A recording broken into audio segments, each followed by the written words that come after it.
اعوذ باللہ من الشیطان الرجیم بسم اللہ الرحمن الرحیم۔ ناظرین کرام، آج ہم آپ کے سامنے ایک بہت ہی خوبصورت واقعہ لے کر آئے ہیں جو کہ بخاری شریف میں موجود ہے، جس کا عنوان ہے 1000 دینار کی لکڑی۔ یہاں امانت کی ادائیگی اور دیانت دار سے متعلق ایک عبرت ناک واقعہ پیش کر دینا فائدے سے خالی نہیں ہے۔ بخاری شریف کے اندر اس واقعے کو 7 مقامات میں ذکر کیا گیا ہے۔ حضور اکرم صلی اللہ علیہ وسلم نے حضرات صحابہ کے سامنے بنی اسرائیل کے ایک شخص کے اس واقعے کو بڑے اہتمام سے بیان فرمایا ہے۔ واقعہ یہ ہے، بنی اسرائیل کا ایک شخص 1000 دینار کا ضرورت مند تھا۔ وہ سمندر پار کر کے دوسرے علاقے میں کسی صاحب حیثیت آدمی کے پاس پہنچا۔ اس سے جا کر 1000 دینار قرض مانگا۔ صاحب مال نے کہا کہ میں آپ کو پیسے دے سکتا ہوں، لیکن گواہ کون ہے؟ آپ گواہ لائیے۔ اس شخص نے کہا، کفا باللہ شہیدا، میرے اور آپ کے درمیان میں اللہ ہی گواہ کافی ہے۔ تو صاحب مال نے کہا کہ بھائی، پھر کفیل اور ذمہ دار لاؤ، تاکہ اگر آپ نے ادا نہیں کیا تو میں آپ کے کفیل سے وصول کر لوں گا۔ اس شخص نے پھر کہا کہ کفا باللہ کفیلا، میرے اور آپ کے درمیان اللہ ہی کفیل ہے۔ صاحب مال نے کہا، یہ بات تو سچ کہہ رہا ہے، لہٰذا ایک مدت متعین کر کے 1000 دینار اس کے حوالے کر دیے کہ جب مدت پوری ہو جائے گی تو آپ ہمارا قرضہ ادا کر دیں گے۔ اس شخص نے کہا کہ ٹھیک ہے۔ پھر یہ شخص 1000 دینار قرض لے کر سمندر پار کر کے اپنے گھر پہنچ گیا اور اسے اپنی ضرورتیں پوری کیں۔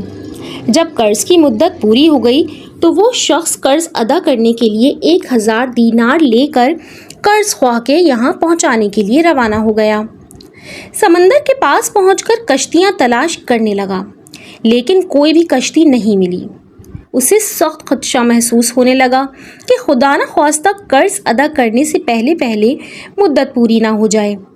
سمندر کے کنارے پر مارا پھرنے لگا، کسی طرح کوئی سواری نہیں ملی۔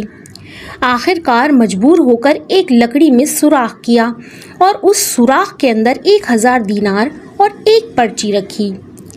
پرچی کے اندر اس نے لکھا، اے سمندر، میرا قرضہ ادا کرنے میں تو ہی حائل ہو رہا ہے، لہٰذا میں اپنا قرضہ تیرے حوالے کرتا ہوں، اب تو ہی ذمہ دار ہے۔ چنانچہ لکڑی کے سوراخ میں یہ پرچی اور 1000 دینار رکھ کر سوراخ بند کر دیے۔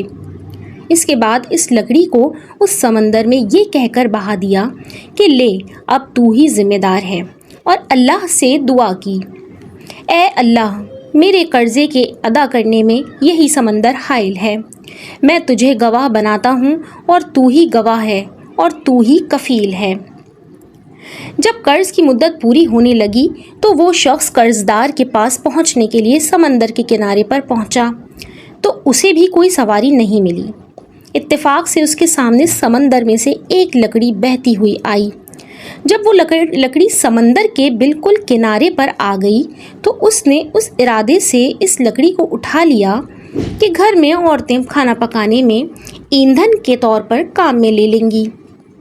گھر لے جا کر چیرا تو اس کو 1000 دینار اور وہ پرچی ملی۔ اب اس قرض خواہ کے اوپر جو کچھ عبرت ہونی تھی وہ تو ہوئی۔ قرض دار نے بعد میں پھر اپنے طور پر 1000 دینار کا مزید انتظام کر کے قرض خواہ کے پاس آ کر پیش کیا اور کہا کہ لو اپنا قرضہ۔ تو اس قرض خواہ نے کہا کہ آپ کا قرض مجھے وصول ہو چکا ہے اور آپ کی پرچی بھی مل گئی ہے۔ تو دونوں شخصوں کو اپنے طور پر جو ایمانی پختگی ہونی چاہیے تھی وہ بھی ہوئی۔ جو اللہ کے لیے ہوتا ہے، اللہ تعالیٰ سمندر اور درختوں کو بھی اس کے تابع کر دیتا ہے، اور جو اللہ کے لیے ہوتا ہے اللہ اس کے لیے ہوتا ہے، اور اللہ بھی ایسے لوگوں سے حقیقی معنی میں محبت رکھتا ہے۔ اس کو اللہ تعالیٰ نے قرآن کریم کے انداز میں یحببکم اللہ سے ارشاد فرمایا ہے، ناظرین کرام، اس حدیث شریف کے الفاظ بخاری شریف میں کافی طویل عبارت میں موجود ہیں، لیکن ہم ایک مختصر سی عبارت بخاری شریف کی نقل کرتے ہوئے آپ کو سمجھا دیتے ہیں، جس کا ترجمہ کچھ اس طرح ہے۔ حضرت ابو ہریرہ رضی اللہ تعالیٰ عنہ سے مروی ہے، حضور صلی اللہ علیہ وسلم نے ارشاد فرمایا کہ بنی اسرائیل کے ایک آدمی نے دوسرے سے 1000 دینار قرضہ مانگا تو اس نے اس کو 1000 دینار دے دیا۔ پھر قرض دار ادائیگی کے لیے روانہ ہوا تو سمندر پار کرنے کے لیے کوئی سواری نہیں ملی، تو اس نے ایک لکڑی لے کر سوراخ کیا اور اس میں 1000 دینار رکھ کر سمندر میں ڈال دیا۔ پھر قرض خواہ سمندر کی دوسری طرف سے آیا تو سمندر کے کنارے اسے ایک لکڑی ملی۔ اس نے اس لکڑی کو گھر والوں کے ایندھن کے کام کے لیے لے لیا۔ پھر حضور اکرم صلی اللہ علیہ وسلم نے پوری مکمل حدیث بیان کی، جو کہ ابھی ہم نے آپ کو بتائی ہے۔ پھر جب اس نے اس لکڑی کو چیرا تو اس میں سے 1000 دینار کا مال پایا۔ ناظرین کرام، اللہ تعالیٰ کی طرف سے اس کے ساتھ یہ غیبی مدد اس لیے ہوئی ہے کہ یہ اللہ سے محبت رکھتا تھا، اس لیے کہ امانت کی ادائیگی اللہ سے محبت کی علامت بھی ہے۔ ناظرین کرام، جیسا کہ آپ سب سمجھ گئے ہوں گے کہ اس حدیث شریف کو آپ کے سامنے بیان کرنے کا کیا مقصد تھا، اور اس سے ہم سب کو جو درس ہدایت ملنا تھا وہ ہم سب کے سامنے ہی موجود ہے۔ ناظرین کرام، اگر آپ کو ہماری ویڈیو پسند آئی ہو تو ہمارے چینل کو سبسکرائب کر دیجیے گا اور ہماری اس ویڈیو کو لائک کر دیجیے گا۔ اللہ تعالیٰ آپ سب کا حامی و ناصر ہو۔ اللہ پاک ہم سب کو قرآن و حدیث پڑھنے کی، اس کو سیکھنے سمجھنے کی اور دوسروں تک ٹھیک پہنچانے کی توفیق عطا فرمائے۔ انشاءاللہ تعالیٰ آپ سب سے نیکسٹ ویڈیو میں ملاقات ہوگی کسی اور حدیث کے واقعے کے ساتھ۔ تب تک کے لیے ہم سب آپ سے اجازت لیتے ہیں۔ اللہ حافظ، جزاک اللہ خیرہ۔